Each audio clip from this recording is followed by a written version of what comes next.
If you're figuring out how to save screenshots on a Mac after taking them, in this video, I'll explain exactly where those screen captures are stored.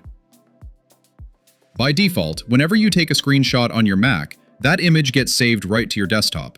You can verify this setting yourself by simply pressing the keys Command-Shift-5. You'll see a toolbar pop up at the bottom of the screen. Go ahead and click Options. Then, look at the section labeled Save To. As you can see, the desktop is currently selected as my default save folder.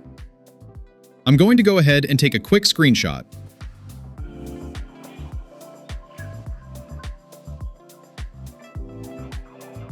And once captured, you'll see the file lands right on the desktop.